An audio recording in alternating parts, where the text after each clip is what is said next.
At sea, in action, the modern aircraft carrier is certainly one of the most awesome weapon systems ever devised by man. In the past 30 years, her performance, her presence on the oceans of the world has undoubtedly altered the course of history. As seen from the air, even when she's not launching aircraft, her clean, flat deck, rimmed with waiting planes, is a picture of power. Yet for all this vast strength, as real as it is apparent, a carrier at sea is extremely vulnerable. Since her striking arm requires the use of exotic fuels and powerful weapons, she's forced to carry with her the potential for her own destruction. It's all around her, on and below decks, waiting for a miscue, a careless error, or a tragic accident. On Saturday, July 29, 1967, the USS Forrestal was at Yankee Station off the coast of Vietnam. She was safely out of range of any hostile fire. For the men working topside, the break-in period passed quickly. Beginning with her initial combat strikes on July 24th, the Forrestal completed 700 sorties in 4 days. Now, on the 29th, the 5th day, she was getting ready again. In light of what eventually happened on deck that afternoon, it's only natural that some have looked back and questioned, wondered, specifically about the lack of safety procedures. The fueling that went on while some of the ordnance was still being armed or undergoing last-minute inspection. Crewmen strong-backing bombs into position instead of using the available hoist to do the job. The seemingly casual or relaxed attitude, with many of the men out of place or in areas where they didn't belong. More than a handful of them out of uniform or without protective gear of any kind. How important were these factors? Were they part of an overall pattern that could end only in tragedy? Or weren't they important at all?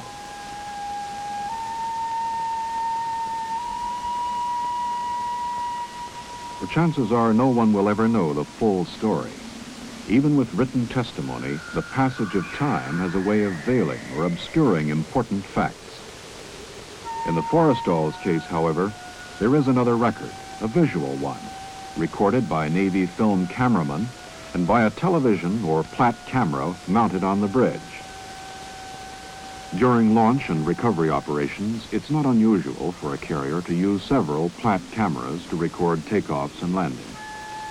Their electronic readout, which is fed to various parts of the ship, including the command plot, the bridge, and the communications center, is also recorded on magnetic tape for delayed playback at debriefings and critiques.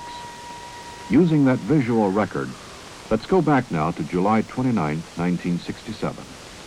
The time is 13:51 and counting. There, on deck. Somehow a Zuni rocket has been triggered, roaring across the flight deck and hitting an A-4 Skyhawk.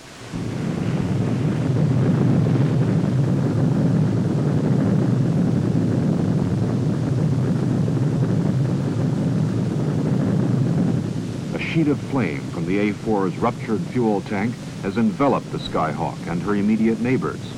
Behind that curtain of smoke, 2 1,000-pound bombs have already dropped from her wings onto the burning deck. Here, almost at mid-screen, we see a crash crew chief moving toward the flames with a Purple K fire extinguisher. His only thought, the trapped pilots in those planes. Fire! Fire! Fire! Fire on a flight deck! Fire on a flight deck! All hands, man your battle station! All hands, man your battle station! In order to control the fire, the captain orders the Forrestal to slow speed. Back on the flight deck, with precious seconds ticking away, things have started to go wrong. Fire has completely blanketed the stern fire main loop, making its plugs inaccessible, and the next to the last loop aft has developed pump trouble. The only alternative is to haul hoses aft from the forward stations, and this takes time, precious time. 13:52 and 43 seconds. The 2 main fire parties are now on deck working close to the flames, but so far only one hose is actually operating.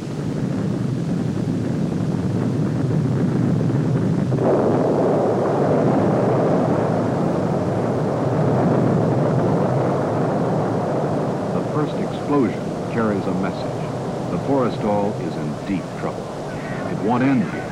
The chain has started. And yet those who have survived it turn around and head back.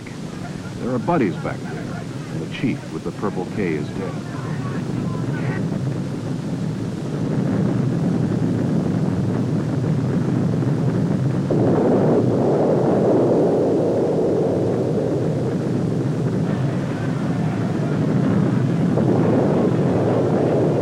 A fire at sea is the ultimate nightmare for any sailor. You can't run away from it. There's nowhere to go. It's a fight for survival. Your instincts have to be right. Your courage pinned on like a badge. Following the third explosion, the first two fire parties had been virtually wiped out.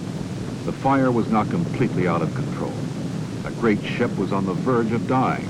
To save her, other men were going to have to go back on deck, most of them without sufficient training in firefighting techniques. Down below, fuel was pouring through holes in the flight deck caused by the continuous 1,000-pound bomb explosions.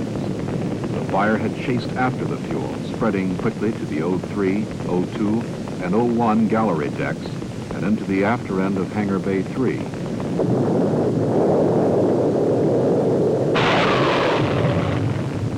Topside, the only hope was that the explosions would somehow subside. Until they did, no firefighting team could possibly survive on deck. In all, during the fire's first 5 minutes, 9 major explosions would take place on the flight deck.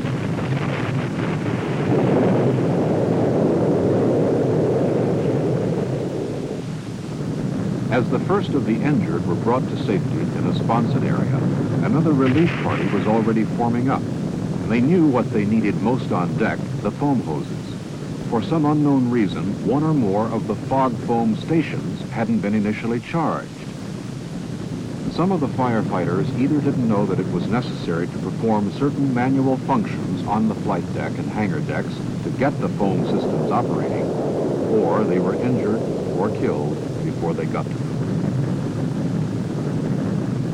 On deck, the relief party's first move was to lay down a curtain of foam between the flames and the Forrestal's island.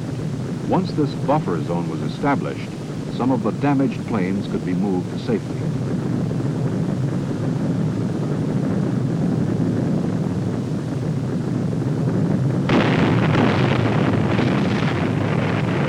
Along the port side, where most of the armed aircraft were parked, things were still out of control.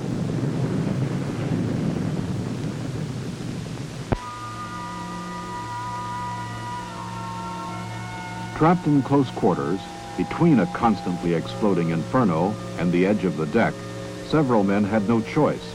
They went overboard. Some were actually blown over the side. Luckily for the ones who survived the experience, rescue helicopters from the carrier Oriskany and 2 destroyers had arrived on the scene. As quickly as they could, they swept into the Forrestal's wake to make pickups.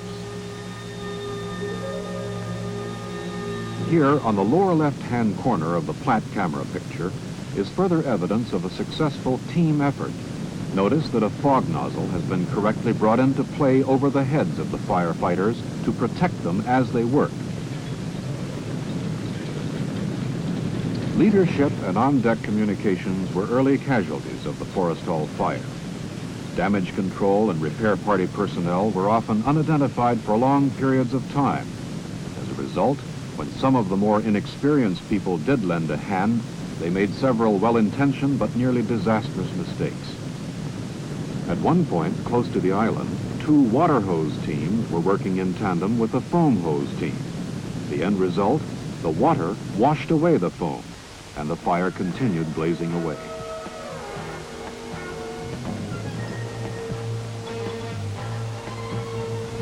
But whatever their faults, whatever mistakes they made, it's impossible to fault their courage. Before this day was over, 134 of them would pay with their lives or be listed as missing.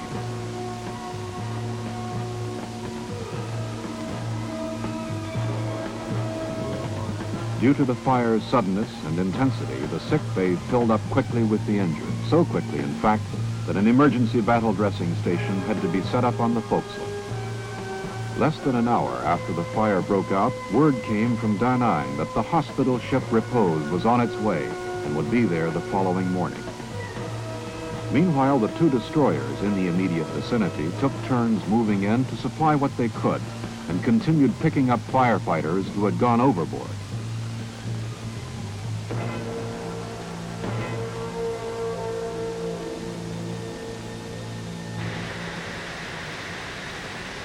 Four minutes after the fire started, the divisional doors between hangar bays 1 and 2 and 2 and 3 had been closed, effectively isolating each of the bays and preventing the spread of the fire.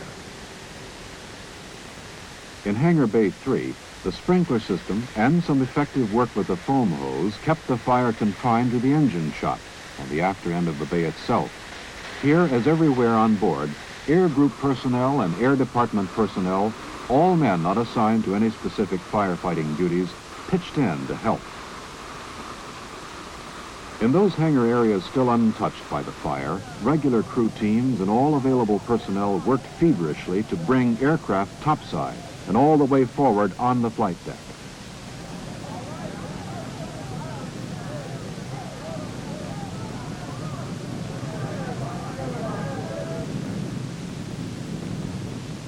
In one of the sponson areas, the firefighters had decided to stay with it. There were only two ways out, through the fire or over the side. They took the fire. They had no way of knowing that the fire boundaries had already been firmly established. If everyone played his cards right, it wouldn't spread any further. The flames could now be fought aft progressively, compartment by compartment, textbook fashion, until the fire was out.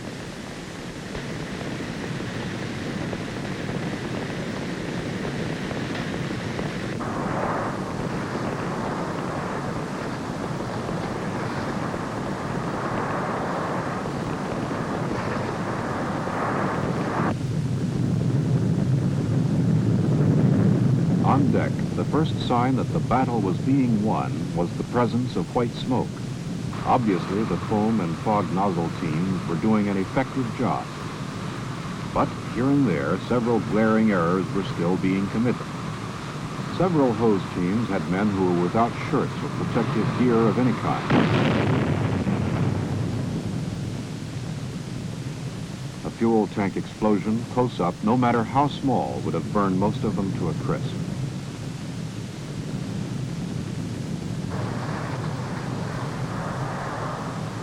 And almost unbelievably, some of the water hose teams were still hard at work washing away the protective blanket the foam teams had laid down. Here and there, black smoke had actually started rising again.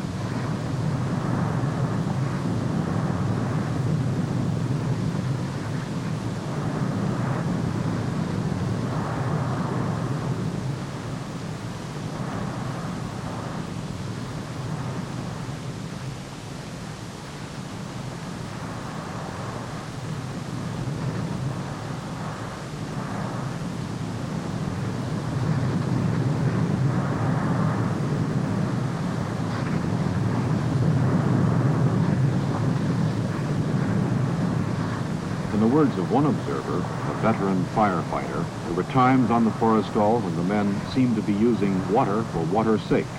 If they found an open hole caused by one of the bomb explosions, they just kept pouring water in it. As a result, the Forrestal suffered thousands of dollars worth of damage to its onboard computers and several other pieces of intricate gear which hadn't been directly threatened by the fire.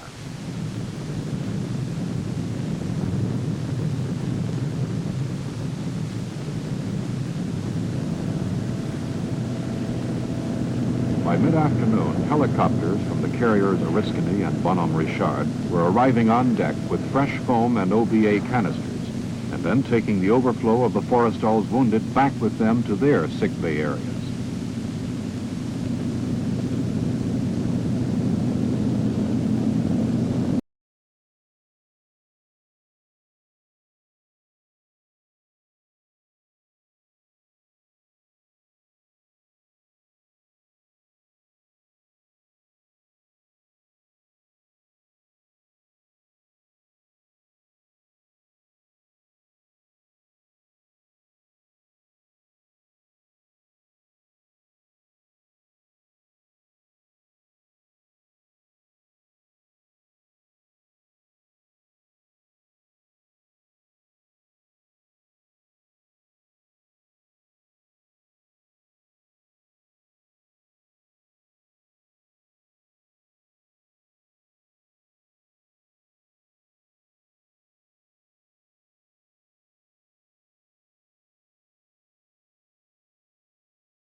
The fires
In all, 134 men were listed as killed or missing.